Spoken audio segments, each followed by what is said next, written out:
નમસ્કાર મિત્રો. તો આજે આપણે મિત્રો ફરીવાર તમને એમપીએસડબલ્યુ અને એફએસડબલ્યુમાં ઉપયોગી બને તેવા પ્રશ્નો લઈને આવી ગયા છીએ. મિત્રો આ પ્રશ્નો રહ્યા એ ખૂબ જ તમને આવનારી એક્ઝામમાં ઉપયોગી બનશે, કારણ કે ઘણા ખરા પ્રશ્નો મોસ્ટ આઈએમપી અને કન્ફ્યુઝન કરે તેવા પ્રશ્નો મિત્રો આજે આપણે લીધા છે. તો મિત્રો વિડીયો પૂરેપૂરો જોઈ લેવો, તમને ખૂબ જ ઉપયોગી બનશે. અને મિત્રો વિડીયોની ડિસ્ક્રિપ્શનમાં તમને ટેલિગ્રામ અને ઇન્સ્ટાગ્રામની આઈડી એટલે કે ડિસ્ક્રિપ્શનમાં આઈડીની લિંક મૂકવામાં આવેલી છે. તો મિત્રો ખાસ તમારે જો ટેલિગ્રામમાં જોડાવવું હોય તો ડિસ્ક્રિપ્શનમાં લિંક આપેલી છે અને ઇન્સ્ટાગ્રામની પણ આપેલી છે. તો મિત્રો જલ્દીથી જલ્દી જોડાઈ જાઓ, કારણ કે તમને મિત્રો એમપીએસડબલ્યુ અને એફએસડબલ્યુની અવનવી માહિતી તમને ટેલિગ્રામ અને ઇન્સ્ટાગ્રામમાં મળતી રહેશે. કોઈ પણ ભરતી હોય તેની પણ તમને માહિતી મળતી રહેશે. તો ચાલો મિત્રો વિડીયો શરૂ કરીએ. પ્રશ્ન નંબર 1, મહિલા મંડળો સ્થાપવાની કામગીરી કોણ કરે છે? તો મિત્રો મોસ્ટ એમ્પી ક્વેશ્ચન છે આ. મિત્રો પ્રશ્ન વીએમસીમાં પૂછાણો હતો, બેઠો પ્રશ્ન નહોતો, પરંતુ મિત્રો મહિલા મંડળ એટલે કે મુખ્ય સેવિકા સીડીપીઓ તે રીતે મિત્રો પ્રશ્ન પૂછવામાં આવ્યો હતો. તો મિત્રો મહિલા મંડળો સ્થાપવાની કામગીરી મુખ્ય સેવિકાની હોય છે. મિત્રો પ્રશ્ન નંબર 2 જોઈએ, દેશમાં સૌ પ્રથમ પોલિયો નાબૂદ ક્યાં થયો હતો? તો મિત્રો ક્યુબા, ખાસ ક્યુબા દેશમાં સૌ પ્રથમ પોલિયો નાબૂદ થયો હતો. પ્રશ્ન નંબર 3 જોઈએ, પોલિયો કયા વાયરસ દ્વારા ફેલાય છે? તો જવાબ આવશે મિત્રો આરએનએ વાયરસ દ્વારા પોલિયો ફેલાય છે. ખાસ આરએનએ, ડીએનએ નહીં મિત્રો. ખાસ વેરી મોસ્ટ એમ્પી ક્વેશ્ચન મિત્રો. પ્રશ્ન નંબર 4, પોલિયોનો ચેપ કયા વાયરસ દ્વારા વધુ થાય છે? મિત્રો ખાસ વધુ તો ટાઈપ 1 આરએનએ દ્વારા વધારે ચેપ થાય છે. મિત્રો ખાસ પ્રશ્ન નંબર 5 જોઈએ કે ઓપીવી એટલે કે શૂન્ય ડોઝ કોને કહેવાય? તો મિત્રો જન્મ બાદ તરત આપવામાં આવે તેને શૂન્ય ડોઝ કહેવામાં આવે છે. પ્રશ્ન નંબર 6, સમગ્ર દેશમાં એક જ સાથે રસી પીવડાવવામાં આવે તેને શું કહેવાય છે? તો મિત્રો રાષ્ટ્રીય રસીકરણ દિવસ એટલે કે એનઆઈડી કહેવામાં આવે છે. મિત્રો પ્રશ્ન નંબર 7 જોઈએ કે કયા રોગના વાયરસમાં કીટક કે વેક્ટરની ભૂમિકા હોતી નથી? વેરી મોસ્ટ એમ્પી ક્વેશ્ચન મિત્રો. આ પ્રશ્નો ઘણા ખરાને ભૂલ પડી શકે. તો મિત્રો જવાબ આવશે પોલિયો. પોલિયો એક એવો રોગ છે કે કીટક કે વેક્ટરની ભૂમિકા હોતી નથી. મિત્રો વેરી મોસ્ટ આ બે શબ્દ તમારે પરીક્ષામાં મિત્રો અત્યારે જે પેટર્ન ચાલી રહી છે તે મિત્રો શબ્દ તમારે જ ઓળખવાનો છે કે શબ્દ શું કહે છે. મિત્રો પ્રશ્ન નંબર 8, પોલિયો રોગની ઉદ્ભવન અવધિ કેટલી છે? તો જવાબ આવશે 7 થી 14 દિવસની પોલિયોની ઉદ્ભવન અવધિ હોય છે. પ્રશ્ન નંબર 9 જોઈએ કે પોલિયો વધારે કયા મહિનામાં જોવા મળે? તો જવાબ આવશે મિત્રો જુલાઈ થી સપ્ટેમ્બર માસમાં સૌથી વધારે જોવા મળે. પ્રશ્ન નંબર 10, કયા રોગની રસી મૃત અને જીવંત એમ બંને પ્રકારમાં ઉપલબ્ધ છે? તો મિત્રો જવાબ આવશે પોલિયો. પ્રશ્ન નંબર 11 જોઈએ કે પોલિયો રોગમાં જીવંત રસીનું વૈજ્ઞાનિક નામ? તો મિત્રો સેબિન મો દ્વારા. મિત્રો આજે આપણે પોલિયો સંપૂર્ણ લઈ લીધો છે. તમને મોસ્ટ આઈએમપી જે પ્રશ્નો અગત્યના છે તે બધા જ પોલિયોના આપણે આવરી લીધા છે. તો પ્રશ્ન નંબર નેક્સ્ટ, પોલિયો રોગમાં મૃત રસીનું વૈજ્ઞાનિક નામ? તો મિત્રો સાલ્ક. મૃત રસી, જીવંત રસી સેબિન, અને મૃત રસી ઇન્જેક્શનથી આપવામાં આવે છે. તો મિત્રો ખાસ આ યાદ રાખજો, ઇન્જેક્શનથી મૃત રસી આપવામાં આવે છે. નેક્સ્ટ ક્વેશ્ચન મિત્રો, પીપીઆઈ નું પૂરું નામ જણાવો? તો મિત્રો pulse polio immunisation. Next question કે પોલિયોનું સૌપ્રથમ સામૂહિક કાર્યક્રમનું આયોજન ક્યારે કરવામાં આવ્યું હતું? તો જવાબ આવશે મિત્રો 9 ડિસેમ્બર 1995ના રોજ મિત્રો સામૂહિક કાર્યક્રમનું આયોજન કરવામાં આવ્યું હતું. મિત્રો તો ખાસ યાદ રાખજો.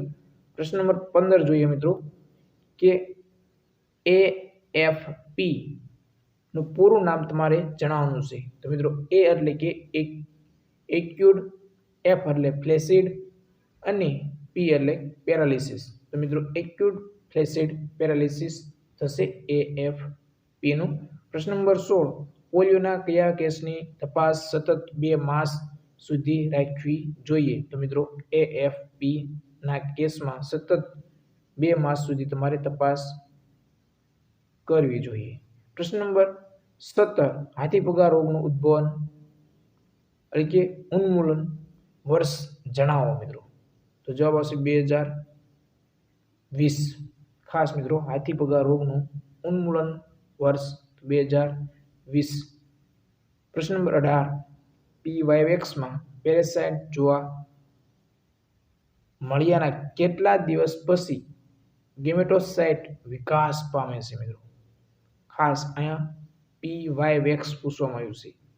PYX-માં પેરાસાઇટ જોવા મળ્યાના કેટલા દિવસ પછી ગેમેટોસાઇટ વિકાસ પામે છે? તો જવાબ આવશે મિત્રો 4 થી 5 દિવસ પછી વિકાસ પામે છે મિત્રો.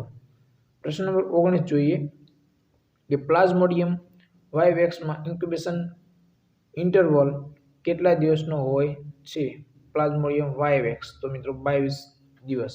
પ્રશ્ન નંબર 19 મેલેરિયાના સંદર્ભમાં FTD એટલે કે ફીવર ટ્રીટમેન્ટ ડિપો મિત્રો ખાસ યાદ રાખજો.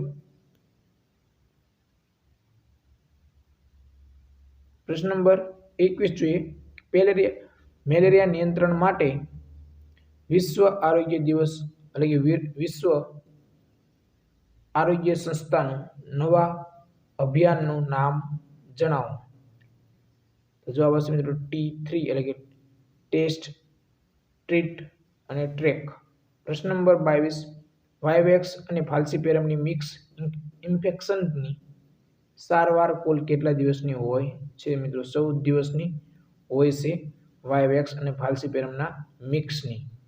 પ્રશ્ન નંબર 23 જોઈએ કે રાષ્ટ્રીય મેલેરિયા નિયંત્રણ ક્યારે અસ્તિત્વમાં આવ્યું? તો મિત્રો 1953.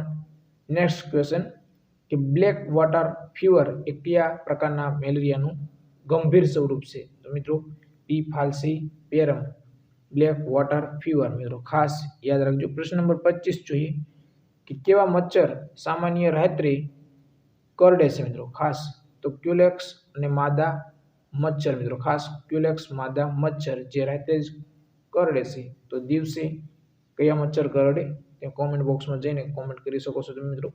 પ્રશ્ન નંબર 26 હાઇપોગ્લાયસેમિયા એટલે શું? તો મિત્રો લોહીમાં શર્કરાનું પ્રમાણ ઘટી જવું. ખાસ મિત્રો લોહીમાં શર્કરાનું પ્રમાણ ઘટી જવું.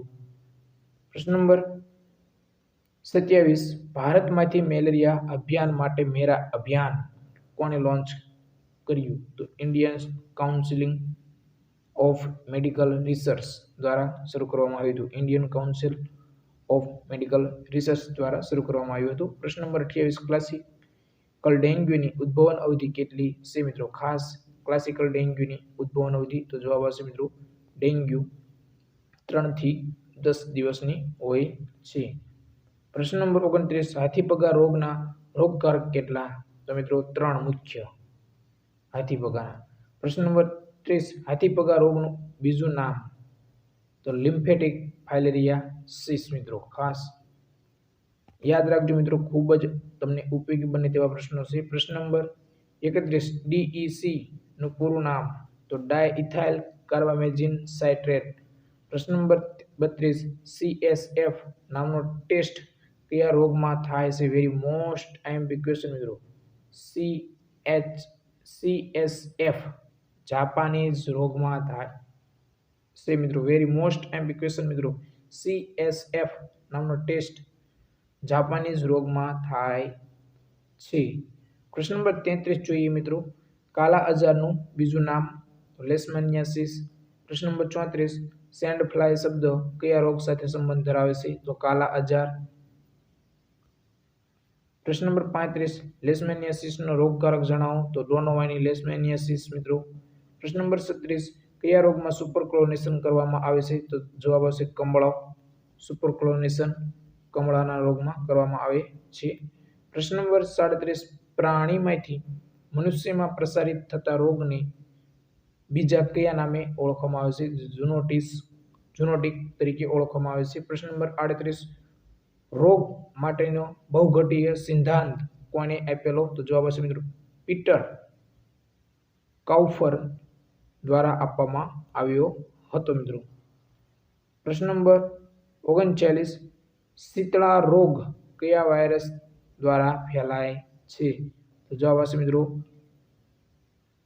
વેરીઓલા. ખાસ શીતળા રોગ વેરીઓલા દ્વારા ફેલાય છે.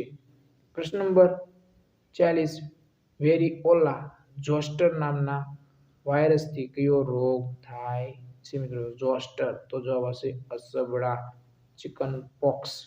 તો મિત્રો ખાસ આજનો વિડીયો તમને કેવો લાગ્યો? જો વિડીયો સારો લાગ્યો હોય તો વિડીયોને લાઇક કરો, શેર કરો અને ચેનલ ઉપર નવા હોય તો ચેનલને સબસ્ક્રાઈબર કરો. અને મિત્રો જો તમારે ટેલિગ્રામ અને ઇન્સ્ટાગ્રામમાં જોડાવવું હોય તો ડિસ્ક્રિપ્શનમાં લિંક આપેલી છે મિત્રો. જલ્દીથી જલ્દી ટેલિગ્રામ અને ઇન્સ્ટામાં જોડાઓ. તો જય હિન્દ મિત્રો.